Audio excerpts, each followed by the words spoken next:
Ya, chiquillos. Entonces, comenzamos la clase del día de hoy. Ya saben ustedes que estamos en lengua y literatura de cuarto medio A 2021 y estamos ya en la clase número 11 del día lunes 17 de mayo. Ahí son un celu. Nico, atenta. Ok, estábamos, ¿cierto?, en esto de hacer análisis comparativos de obras. La última clase, ¿cierto?, habíamos hecho particularmente un análisis comparativo bien entretenido porque involucraba obras que aparentemente no tenían nada en común. Y nos dimos cuenta que temáticamente, ¿cierto?, por una propuesta eh, básicamente de un tema, eh, habían ciertas similitudes, ¿cierto?, el tema de la muerte. Específicamente, ¿cierto?, qué pasa después de la muerte. Entonces hay una propuesta de Bram Stoker en torno al tema de los vampiros y una de Gabriela Mistral en torno, ¿cierto?, al amor incondicional que se siente también por los seres que ya partieron. Básicamente eso, ¿cierto? Hoy día también vamos a ejercitar nuevamente esta idea de la comparativa, básicamente con dos cuentos que hablan sobre un mismo tema también, pero vamos a ver que tienen tanto características diferentes como también efectos que van a producirse tanto nosotros como lectores. Lo mismo que sucede, ¿cierto?, a propósito de lo que vimos en la clase anterior. Entonces, comparar dos obras literarias a partir de efectos estéticos que provocan en los lectores, el mismo objetivo, ¿cierto?, de la clase anterior. El propósito es distinguir, eh, déjame entrar a los chiquillos, efectos estéticos producidos en obras literarias que tratan de un mismo tema. Y el objetivo, ya saben, es el mismo de la semana pasada, ¿cierto? El objetivo 1, formular interpretaciones de obras que abordan un mismo tema o problema, comparando relación de cada obra con sus contextos de producción y de recepción, historia, valores, creencias, ideología, etcétera. Tratamiento del tema o problema, ¿cierto? Y la perspectiva adoptada por el emisor, valga. La idea, ¿cierto? El efecto estético también que produce en nosotros los lectores. ¿Ya? ¿Todo bien? Hey, dedito para arriba, vamos a darle, a darle. Haciendo un flashback, ¿cierto?, de la clase a la clase anterior, un recuerdo cortito, ¿cierto?, hacia el pasado inmediato, el lunes anterior, lo que estaba planteándoles recién, ¿cierto? Habíamos visto no solamente el hecho, o sea, nos vimos la novela, porque sería una locura leer una novela en 45 minutos, pero por eso mismo hicimos visualización de una reseña de esta novela de Bram Stoker, que yo creo que todo el mundo conoce la historia. Ahora, no sé si todos han leído, aparte de Diego, ¿cierto? Y yo, que han leído el libro, digamos, de Drácula. Sabemos de qué se trata y todo, y sabemos que es una novela, y ahora, como antecedente, ¿cierto? En la misma reseña, nos quedó claro que estaba escrita en instancia, ¿cierto?, de una innovación literaria, que era, ¿cierto?, la de usar cartas y entradas de diario. Entonces es una forma diferente de narrar una historia. Así, tanto, cada uno de los personajes que integran, ¿cierto?, este mundo de Drácula, las acciones, ¿cierto?, que giran en torno a este personaje que es el protagonista, van contándonos sus vivencias en torno, ¿cierto?, a la misma relación que tienen con este vampiro, con este ser, de demonio, espíritu, no sé cómo se puede catalogar. El tema es que es novedoso el tratamiento, ¿cierto?, de novelístico, la forma en la que está contada la historia, y eso también genera en nosotros un efecto. El efecto en este caso particular, ¿cierto? Bueno que lo diga, tiene que ver esencialmente con hacernos partícipes de la historia. Es como que nosotros estuviéramos viviendo en carne propia, ¿cierto?, las vivencias de estos personajes que están de alguna manera como tratando de combatir el mal, que es la encarnación, ¿cierto?, que hace Drácula en esta historia. Por otro lado, habíamos leído también estos sonetos de la muerte, estos tres sonetos de la muerte con los que Gabriela Mistral gana su primer premio, podríamos decir, en letras, su primera distinción, ¿cierto?, a propósito de su lírica, específicamente, porque ella se dedicó específicamente a la poesía, era una poeta, eh, en la que manifiesta, ¿cierto?, el dolor que siente por haber sentido la muerte, ¿cierto?, de quien pudo haber sido el único hombre de su vida. Pudo haber sido, digamos, entendiendo también otra característica importante que habíamos analizado a propósito del contexto de producción. Entonces, de acuerdo con eso, nosotros pudimos interpretar que este sentido, eh, esta sentida elegía, podríamos decir que es como estos sonetos tienen esa connotación de hablar a propósito, ¿cierto?, del dolor, del duelo por la muerte de su amado. También entraña un poco, obviamente, la idea de la muerte, más allá, ¿cierto?, de lo que sucede como hecho, como un lugar en el que ellos se van a poder volver a encontrar. Está esa esperanza. Entonces, hay algo en común en relación a eso con Drácula, porque se supone que Drácula también está como rememorando un amor, por lo menos en la película sale así. En el libro, ¿cierto? Algo se especula, ¿cierto? De esa obsesión que tiene Drácula, ¿cierto? Por el personaje de Mina. También vimos, a propósito de eso, ¿cierto? Justamente el rol femenino en ambas historias, digamos, aunque el poema no es una historia, pero se entiende que hay una historia detrás del poema en sí.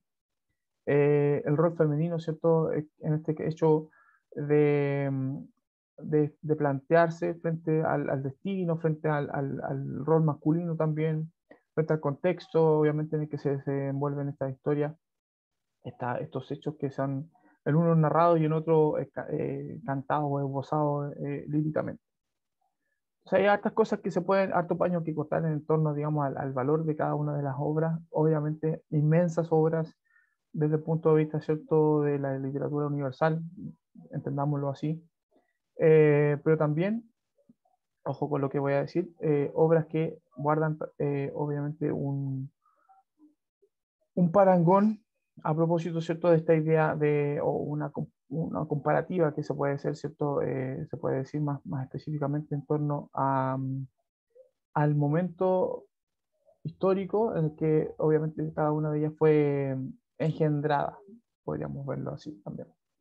Entonces, claro, hay mucho que decir en torno a los contextos, a las historias que se cuentan y cómo se esbozan, ¿cierto? Entendiendo la historia de tanto de Bram Stoker, el autor de Drácula, como de Gabriela Mistral, la autora, ¿cierto?, de Los Sonetos de la Muerte. Bien, ahí, hasta ahí vamos como encajando la actividad en lo que vamos a hacer hoy día.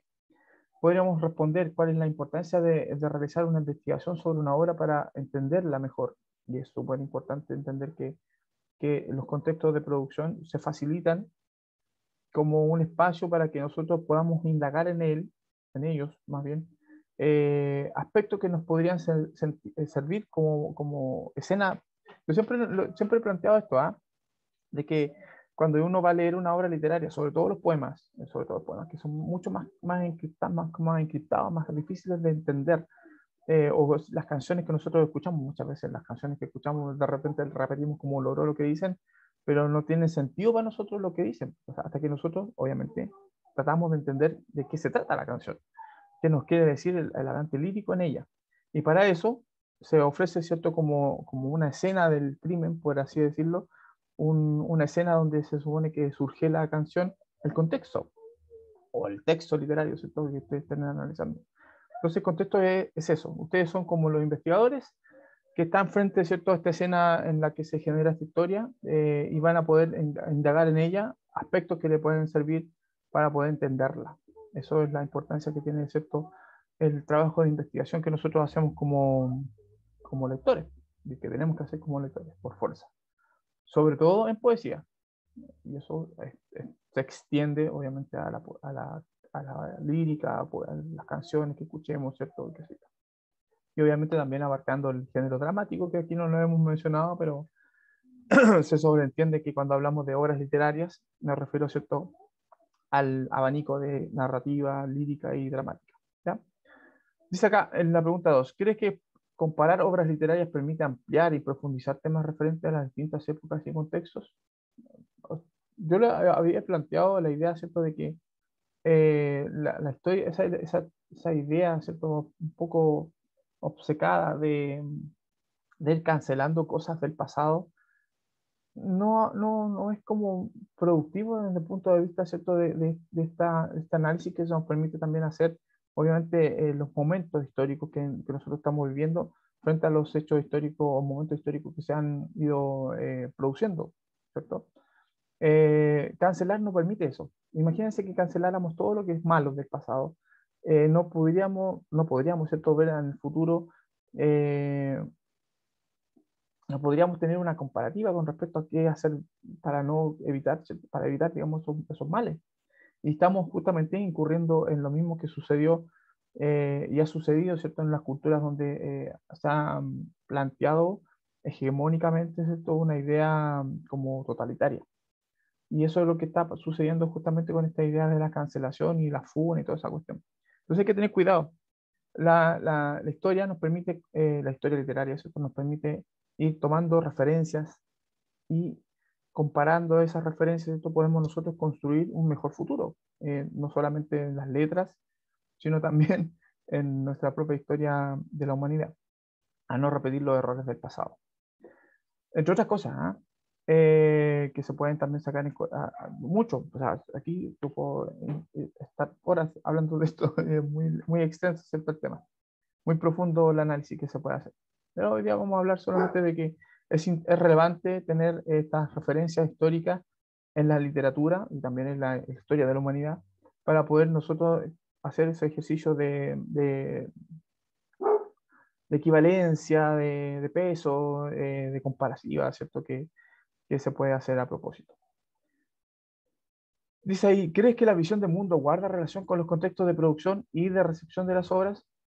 Y la respuesta es tajantemente un sí. Sí, hay una relación directa entre la visión del mundo, no solo de quien emite el texto en el contexto de producción, sino también de quien la recibe. No es lo mismo, y por eso te digo, hoy en día es que estemos cancelando historias, personajes, qué sé yo, películas, he visto ese ataque, ¿cierto?, en distintos ámbitos. Se cancelan actores, se cancelan películas, se cancelan personajes, se cancela, ¿cierto?, como una suerte de censura. Y eso tiene que ver obviamente con el contexto en el que se están recibiendo estas obras. Pero obviamente más adelante seguro alguien más lúcido quizás va a decir y va a entender que esto no debería ser y que es necesario, ¿cierto?, también estar dentro de la visión del mundo, de la recepción, tener también la capacidad de discernir que lo que estamos viendo, el personaje que estamos analizando, ¿cierto?, se dio en un contexto en particular y se entiende, digamos, que ese contexto no es el nuestro. Por ejemplo, yo estoy pensando en Pepe Le Pew, por ejemplo.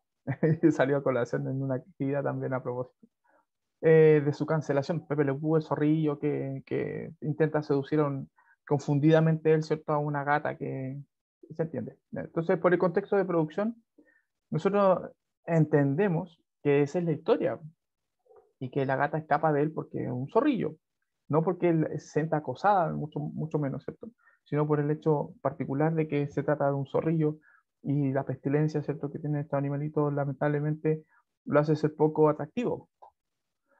Eso es todo. Entonces, si nosotros entendemos el contexto de producción y la historia, entendiendo, ¿cierto?, también la época en la que fue generado este relato animado, ¿se entiende? Hoy podemos hacer un análisis y decir qué es lo bueno y qué es lo malo, pero lo podemos hacer con altura de mira y no necesariamente cancelándolo para las demás generaciones o a las demás personas, que sería arbitrario y poco democrático, la verdad. Ya, vamos a lo de hoy día, para no alargarnos mucho. Hoy día vamos a hablar de reflejos, parece. ¿Cierto? Vamos a ver de qué se trata lo que vamos a revisar hoy día. A propósito de lo que nosotros somos y cómo nos vemos, ¿cierto?, en lo que leemos, en lo que escuchamos. ¿A qué crees que se puede referir la expresión encontrarse consigo mismo? Entonces son preguntas para que ustedes vayan haciendo como De tratar de la entender introspección. cómo es lo mismo. ¿Da? ¿Da? Bien, bien, ¿sí? ¿Qué otra cosa? A ver, Y de qué más te... aceptarse, y de aceptarse tal cual como es, con sus defectos Claro, y es como ser en fin, dar honesto como un con... paso. Mm. Claro, claro, claro. Es como tal cual uno es, ¿cierto? Ser capaz de reconciliarse también con la imagen de uno mismo, o sea, su historia y todo. Es bien, bien, bien importante ese detalle. Alguien está diciendo algo en el chat. Vamos a ver. Conocerse a fondo, muy bien, claro. De hecho, hay una máxima de la filosofía que es la de conócete a ti mismo, ¿cierto? En primera instancia. Entonces, el nocete ipsum, ¿cierto? Que no es menor, a propósito.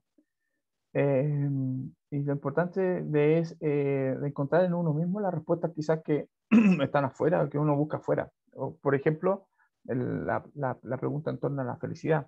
Muchas veces nosotros le achacamos a las cosas que están circundando alrededor de nosotros el hecho de que nosotros seamos felices o no. Tener más cosas, tener ciertas circunstancias, estar en cierto lugar específicamente con ciertas personas, nos hace ser más felices o no. Y eso en realidad es mentirnos, po, porque la respuesta con respecto al tema de la felicidad parte obviamente a partir de la sensación que tenemos nosotros con nosotros mismos. A propósito de eso, la pregunta 2 dice, ¿cuál crees que es la importancia de la autorreflexión y del autoconocimiento? Aquí, bueno, podemos estar también horas hablando y debatiendo acerca de la importancia. No sé qué creen ustedes con respecto a eso, de manera más Yo al sucinta. menos creo que cuál crees la importancia de la autorreflexión más que nada de la mano con los actos que nosotros hacemos y cometemos día a día. Claro, Y de preguntarnos, o sea, de preguntarnos si eso es lo que realmente es importante o si está bien o está mal. claro. Y, y O sea, no hay que autoconocimiento ser significa tampoco muy punitivo con uno mismo. O sea, se entiende que está bien que uno autorreflexione sobre lo que uno hace, lo que uno piensa, lo que uno siente y todo, pero no quedarse tampoco pegado en eso, pues. Que eso también sería como autodestructivo. Siempre los excesos parecen ser una condición de la autodestrucción, ¿cierto? Será excesivamente o obcecadamente o obsesivamente, ¿cierto? Eh, compulsivo con una conducta. Los vicios, por ejemplo, y obviamente también esto podría incurrir en una autoflagelación. Es importante, por supuesto, como dice Fabián, es importante tener siempre conciencia de quién es uno, conciencia y conocimiento de quién es uno, ¿cierto? De sus facultades, sus debilidades y todo, sus fortalezas también, ¿cierto? Reconocer las oportunidades también que uno puede tener en las circunstancias en las que se desenvuelva. Es importante eso. Acá, con respecto a este mismo tema, ¿cómo crees que se puede trabajar esta temática en literatura? De aquí lo vamos a dejar así abierto, no es necesario que respondan, porque la idea justamente de que la literatura abarque este tipo de temas en particular hace mella o hace razón, ¿cierto? A lo que vamos a ver hoy día. ¿Ya? Hoy día vamos a hablar de un autor argentino eh, llamado Jorge Luis Borges, quien porque ya falleció, ¿cierto? Fue un autor literario, digamos, de inmensa influencia a propósito, ¿cierto? Para todos los que escriben, ¿cierto? Historias, relatos breves, que sean novelas y todo, a nivel mundial. ¿Ah? Es un autor como de gran connotación. Eh, estuvo a palmos de ganarse el premio Nobel y su opinión política quizás le pudo haber costado el no haberlo obtenido. El premio Nobel, ¿cierto? Que podría haber sido el primero para Argentina. Eh, Vivió preferentemente durante el siglo XX, falleció nació en 1899, si no me equivoco, y falleció en 1986, si no me equivoco. Y el texto que vamos a leer ya vendría a ser como de la última etapa de su narrativa, a propósito de la imagen que nosotros tenemos de él en esta imagen, en esta foto, que podría ser más o menos de la época en la que él escribió, 1975, ya cuando él tenía aproximadamente 76 años, si no me equivoco, ¿ya? Y el texto se llama El Otro. Es bueno el texto. Yo voy a tratar de hacerle justicia con la lectura, a ver si me llega la inspiración. Jorge Luis Borges. El hecho ocurrió el mes de febrero de 1969 al norte de Boston, en Cambridge. No lo escribí inmediatamente porque mi primer propósito fue olvidarlo, para no perder la razón. Ahora, en 1972, pienso que si lo escribo, los otros lo leerán como un cuento, y con los años lo será tal vez para mí. Sé que fue casi atroz mientras duró, y más aún durante las desveladas noches que lo siguieron. Ello no significa que su relato pueda conmover a un tercero. Serían las 10 de la mañana. Yo estaba recostado en un banco frente al río Charles. A unos 500 metros a mi derecha había un alto edificio, cuyo nombre no supe nunca. El agua gris acarreaba largos trozos de hielo. Inevitablemente, el río hizo que yo pensara en el tiempo. La milenaria imagen de Heráclito, yo había dormido, la milenaria imagen de Heráclito sobre el río, ¿cierto? De que el río es como la vida que fluye y el mar es la muerte, esa idea, ¿cierto? Bueno, yo había dormido bien. Mi clase de la tarde anterior había logrado, creo, interesar a los alumnos. No había un alma a la vista.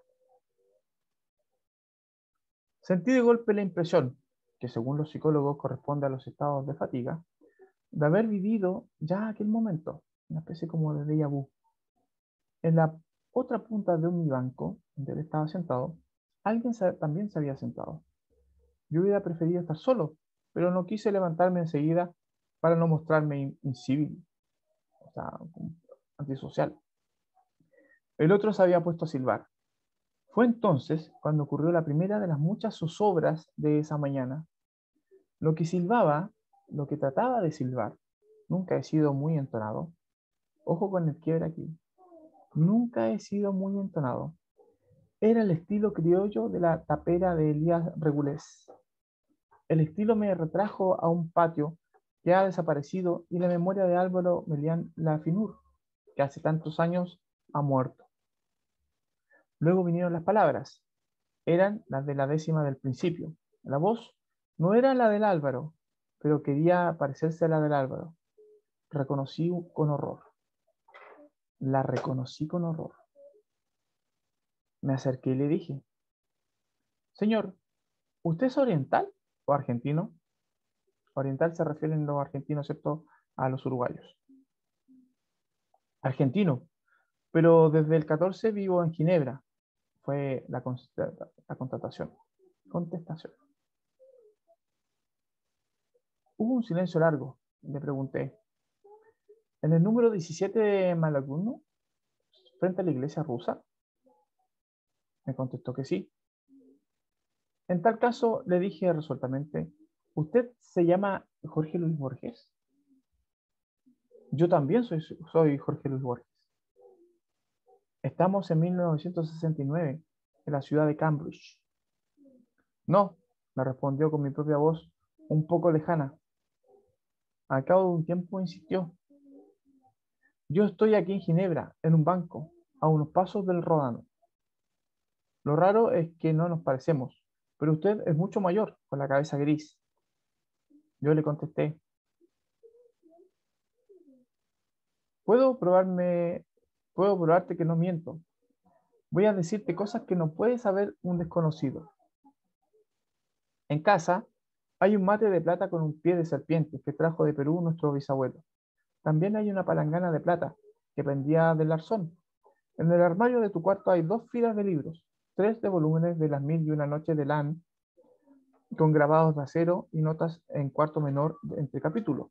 El diccionario latino de Quicherat, la Germania de Tácito en latín y la versión de Gordón de un Quijote de la Mancha de Casa Garnier, las tablas de sangre de Rivera Indarte y con la dedicatoria del autor el Sartor, Resartus de Carlyle, una biografía de Armiel, y escondido detrás de los más, un libro en rústica sobre las costumbres sexuales de los pueblos balcánicos. No he olvidado tampoco un atardecer en un primer piso en la plaza Dubord. Dufour, corrigió. Está bien, Dufour. ¿Te basta con todo eso? No, respondió. Esas pruebas no prueban nada. Si yo lo estoy soñando, es natural que sepa lo que yo sé. catálogo prolijo es del todo vano. La objeción era justa, le contesté. Si esta mañana y este encuentro son sueños, cada uno de los dos tiene que pensar que el soñador es él. Tal vez dejemos de soñar, tal vez no. Nuestra evidente obligación, mientras tanto, es aceptar el sueño como hemos aceptado el universo y haber sido engendrados y mirar con los ojos y respirar. ¿Y si el sueño durara? Contestó con ansiedad. Para tranquilizarlo y tranquilizarme, estamos hablando de la misma persona, fingí un aplomo que ciertamente no sentía.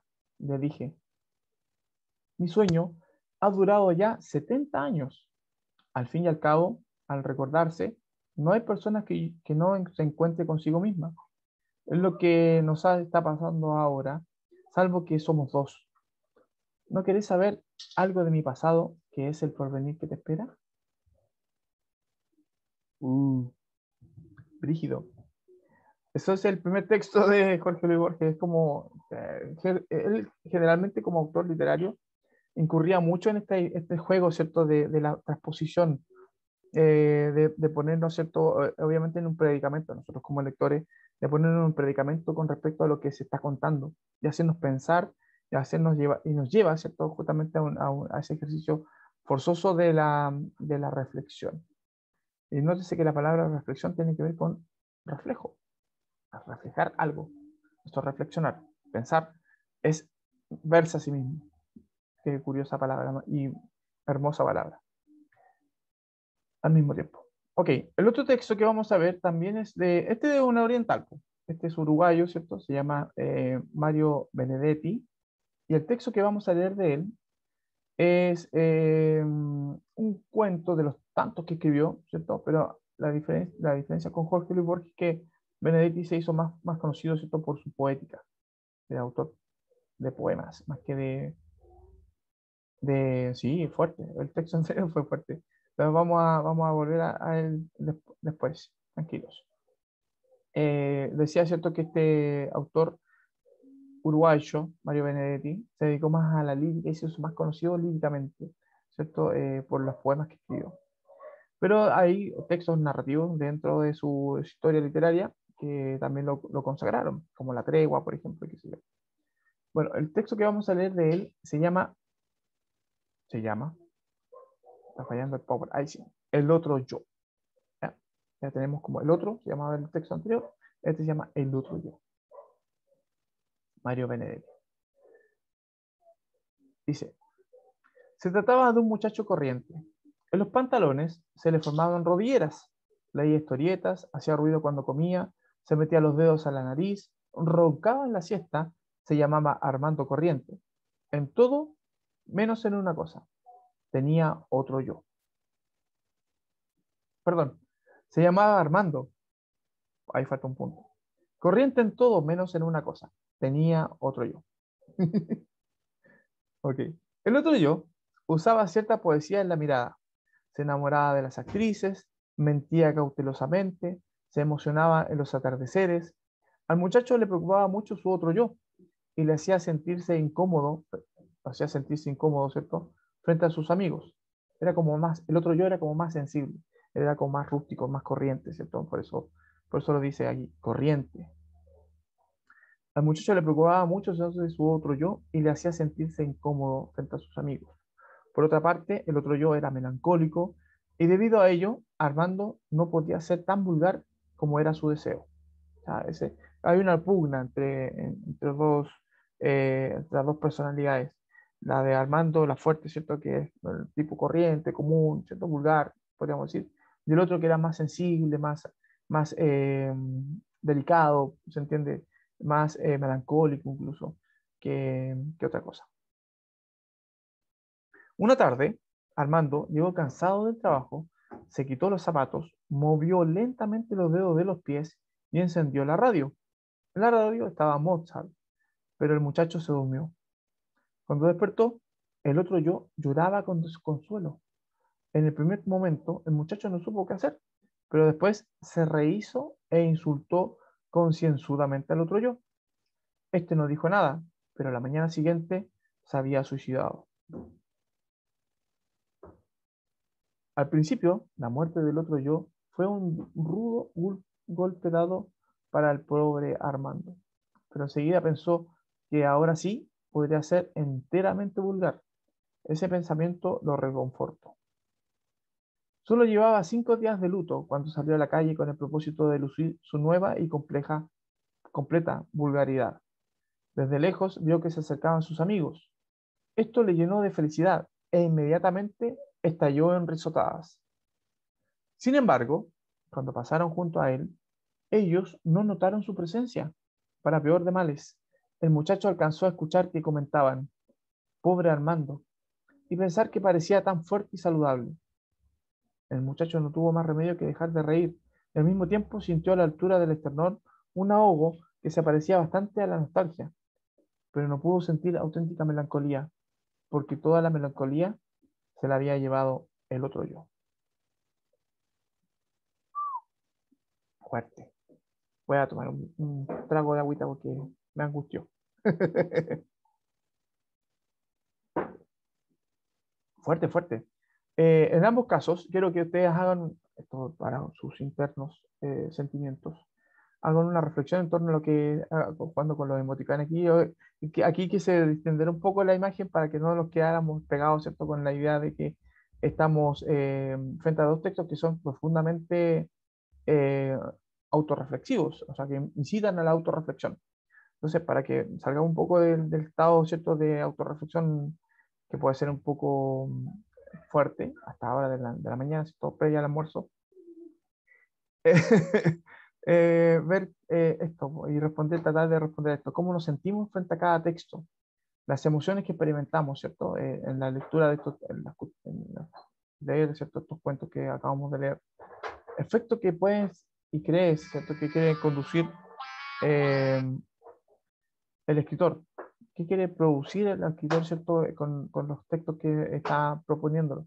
No solamente contarnos una historia, no solamente llevarnos, ¿cierto?, a un momento narrativo, ¿cierto?, sino también entender que hay un lector posible, directo, un lector, ¿cierto?, que puede ser también entendido como un lector en el tiempo, no necesariamente el lector ideal al que él le trata de llegar, ¿cierto? Entiéndase que cuando una persona escribe un texto, está pensando en un lector, en la persona que lo va a leer, obviamente, pero no proyecta específicamente quiénes son todos esos que lo van a leer, po. En el mundo, por ejemplo, si ponte tú que el tipo se haga súper famoso por ABC y lo lea todo el mundo. Y los profes en todos los colegios de todo el planeta, ¿cierto?, pasen sus cuentos y les digan a los niños, tal como se lo estoy diciendo yo a ustedes hoy día, eh, qué sienten con respecto a lo que están leyendo. ¿Se imagina? Entonces, te puede experimentar dependiendo de la cultura, dependiendo, ¿cierto?, de la experiencia, quizás también de los traumas que uno pueda haber vivido en relación, ¿cierto?, a la muerte, en relación, ¿cierto?, a, a la madurez, con respecto, ¿cierto?, a la vida misma, a los momentos, a los que nos gusta, ¿cierto?, esta idea de la posibilidad de viaje en el tiempo, en el caso del primer texto, ¿cierto? ¿Qué pasaría si nos encontráramos piensen ustedes en eso, ¿cierto? ¿Qué pasaría, la reflexión, qué pasaría si nos encontráramos con nosotros, en el caso de ustedes que son jóvenes, ¿cierto? Con ustedes adultos? ¿Qué le dirían? ¿Qué se dirían a ustedes mismos? Como jóvenes, ¿cierto? A su yo adulto. En el caso mío, que yo soy más viejo que ustedes, ¿qué pasaría si me encontrara con un Keno joven, por ejemplo? Que está recién partiendo, que está en el colegio. Ese encuentro, ¿no? O sea, que sería como un momento crucial en la historia de uno mismo, pues. En el juego, ¿cierto? De generar en el otro también, no sé, pues, una chispa o una confirmación de las acciones que se están haciendo, porque obviamente que en mi trayectoria hay cosas que yo he hecho bien y cosas que he hecho mal. Entonces seguramente le voy a decir, ok, ten cuidado con esto, una advertencia, pero no lo incitaría a que cambiara ese futuro porque implicaría perder las cosas buenas también. Entonces, el juego, ¿cierto? Que se da a propósito de la implicancia que hay también por ejemplo, en los viajes en el tiempo, por ejemplo. Entonces, claro, hay otras cosas que uno podría sacar en claro con respecto a esto. Lo otro que tiene que ver, y no un tema que haya tratado Benedetti exclusivamente, ¿cierto? En su cuento. Eh, dejen acordarme del autor. Eh, Stevenson, no me acuerdo, Robert Louis Stevenson, si no me equivoco, escribió, el mismo que escribió a propósito de la Isla del Tesoro y todo, dentro de su narrativa, él escribió El extraño caso del Dr. Jekyll y de Mr. Hyde. No sé si se acuerdan de esa historia, o si saben de qué se trata. Es como un poco Hulk también, ¿cierto? No sé si han visto también, creo que en Thor Ragnarok, aparece esa idea de un Hulk que ha aprendido como a convivir con estas dos personalidades, el doctor pasivo, intelectual, concienzudo, ¿cierto? Pacífico más que pasivo, ¿cierto? Y este otro monstruo incontrolable, el verde, ¿cierto? El Hulk. Ha podido como consagrar las dos personalidades. En el extraño caso del doctor Jekyll y de Mr. Hyde pasa lo mismo, ¿cierto? Un doctor, un científico, ¿cierto? En esa época de la ciencia incipiente de la mente estaba experimentando justamente con esto de separar las personalidades, entendiendo bueno, eventualmente en la literatura por lo menos se puede hacer. Pudo extraer todo lo malo, podríamos decir, de su personalidad. Entonces, todo eso malo se acumuló en un ente que es Mr. Hyde, que es, ¿cierto? Un lado bastante perverso y que parece que todos tenemos como un lado malulo, podríamos decirlo, ¿cierto? Dentro de la especulación literaria. Entonces, ¿qué pasa aquí? A propósito, el mismo Benedetti lo plantea también, pues, que más que un lado malo hay un lado melancólico y un lado bruto, un lado sensible y un lado, ¿cierto?, más animal, podríamos decir. Se pueden separar esas dos. ¿Qué pasaría con el entero, que sería, ¿cierto?, la unión? ¿Se puede ser, eh, digamos, sobrevivir a eso? Es lo que nos llama, ¿cierto?, la reflexión. Bueno, hay cosas que podríamos, no sé, por la altura del tiempo, por el tema, ¿cierto?, también de la reflexión a la que se nos invita en estas obras, momentos que puedan ser un poco más complejos en la comprensión. Y a propósito de obras que tienen este mismo efecto, ya las mencioné a propósito de este mismo ejercicio. Bueno, aquí tenemos entonces una tabla que la idea es que podamos como hacer una comparativa, como era el propósito, ¿cierto?, de esta clase. Aquí vamos a hacer chiquito para que puedan ustedes ver las respuestas. A propósito de cómo se aborda la temática presentada en cada texto, ¿cierto? En el otro, la temática que se presenta se hace, ¿cierto?, a propósito de un encuentro con un yo presente, de un yo presente, perdón, con un yo futuro. Es básicamente así se plantea el tema de la autorreflexión, ¿ya? Dos yo de distintas épocas, reflexionando acerca del sentido de la vida de uno y de otro, de su existencia y del momento en el que están encontrándose. El otro habla, ¿cierto?, de la perspectiva de las personalidades que habitan en ello, que coinciden, ¿cierto?, estas personalidades que pueden ser también, eh, bueno, pueden ser divisibles literariamente, no sé si son divisibles también en la vida real, se pueden estar. Eso genera un trastorno, creo que la esquizofrenia es uno de los trastornos en donde las personalidades parecen tener, ¿cierto?, eh, un rol divisible, ¿cierto?, dentro de la personalidad. Es comprensible a propósito de cómo se evalúa la comprensión. Ambos textos, creo yo, desde mi perspectiva, ¿cierto?, porque yo estoy haciendo la comparativa, creo que los dos textos son comprensibles, ¿cierto?, los dos en general. Parece que el de Borges es un poco más complejo de entender porque implica también entender el tema del viaje en el tiempo, si se podría generar no solamente con una máquina, sino también una suerte como de desdoblamiento temporal, ¿no?, a través del sueño. Aparentemente es lo que está sucediendo, ¿cierto? En eso podría ser un poco más complejo de entender. En el otro caso, estamos hablando, ¿cierto?, de un fenómeno de desdoblamiento, pero de la personalidad en particular. Desde mi percepción, dice, ¿cuál es esa percepción? de las obras como lector. La primera, si pudiera adjudicarle un emoticón, sería así como de wow, así como wow, de sorpresa.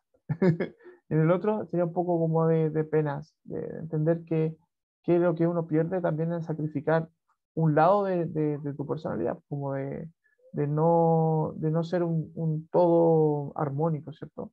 Porque está bien que a mí me gusta el fútbol, me gusta la rudeza, qué sé yo, pero también me gustan las cosas delicadas. Puedo ver una obra de teatro, un ballet, por ejemplo, no sé, una ópera, y estar en la misma, entender, digamos, que son dos instancias que completan el alma de una persona, y no ser totalmente brutal o totalmente delicado o sensible, ¿cierto? Entonces, hacer convivir estas dos personalidades también y alimentarlas, obviamente. Recursos estéticos que yo detecto, ¿cierto? En cada uno de las obras. Bueno, en ambos casos, ¿cierto? La originalidad, la empatía, en ambos casos, ¿cierto? El vértigo en el sentido, ¿cierto? Del encuentro con uno mismo, a propósito, de cómo se rompe esa normalidad en el cuento de Borges.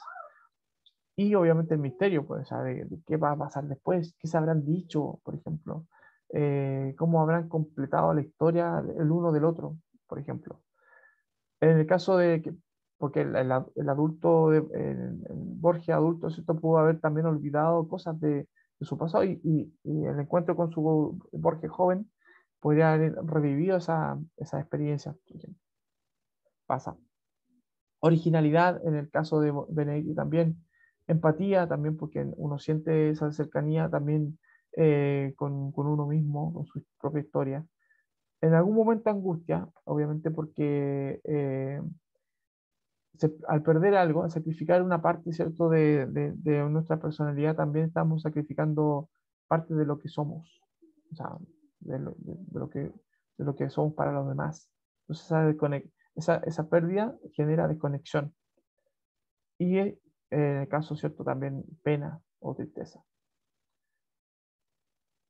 Es un análisis complejo. Yo aquí los invito a ustedes, ¿cierto?, a que desde cuando quieran facilitar en ustedes, ¿cierto?, el goce estético, se fijen esto es una tabla que ustedes no es necesario que la lleven tatuada, ni mucho menos, pero que entiendan que hay elementos dentro de una obra literaria que permiten, ¿cierto?, que nosotros la disfrutemos, ¿cierto? Entre otras, tiene que ver también mucho con con la implicancia con la que nosotros nos acerquemos a la obra, pues, o sea, que nosotros seamos capaces también de dar el paso de acercamiento hacia lo que el autor dio para llegar a nosotros. O sea, que hagamos también el trabajo de acercarnos a la obra. Y para eso, obviamente, tener una buena disposición, ¿ya? Eso favorece, obviamente, que encontremos elementos que nos sorprendan, emociones, ¿cierto? O nos asusten, o que nos identifiquen, o que nos inspiren, o que nos entretengan, ¿cierto? O simplemente que nos interesen. Buscar en las obras siempre, por eso hay un dicho, ¿cierto?, que dice que no hay libros malos, no hay libro malo, no hay ningún libro que sea malo. Lo que sí hay es malas lecturas. Entonces, eso tiene que ver justamente con lo que estoy planteando, que para facilitar nuestro disfrute estético, ¿cierto?, de las obras literarias, tenemos que hacer también parte del trabajo que nos corresponde como lector, aproximarnos, ¿cierto?, a la obra, abrirnos perceptivamente, ¿cierto?, como lectores, dejar que el autor, ¿cierto?, haga su juego po, en nosotros y que nos llegue a nosotros, ¿cierto?, con lo que él nos está proponiendo o ella nos está proponiendo, ¿cierto?, artísticamente. Generar sensibilidad. El recurso, ¿cierto? También reconocerlo, a propósito, buscar en ellos elementos de originalidad, de atractivo, si esos personajes pueden ser memorables, tomarlos como referencia y si estos han cumplido los autores, ¿cierto? Una buena utilización de los recursos lingüísticos también es importante, el estilo y qué sé yo. ¿Ya? En eso tenemos que nosotros estar de acuerdo. Ahí, ¿cierto? Con mi emoticón, hay que estar de acuerdo. Ya, chiquillos, eso para ir cerrando, recordarles que se viene una tarea importante con respecto a este ejercicio. Van ustedes, yo estoy haciendo una moderación aquí, ustedes van a tener que hacer un ejercicio similar, que les voy a plantear unas obras que van a tener que comparar no solamente entre ellas, sino también con la experiencia de ustedes mismos, y van a tener que redactar todo eso, esa experiencia de lectura en un ensayo comparativo breve. ¿Ya? Eso viene después. Yo les voy a indicar cuándo y cómo, ¿vale? Todavía no. Vayan solamente revisando el material para que estudien y se preparen.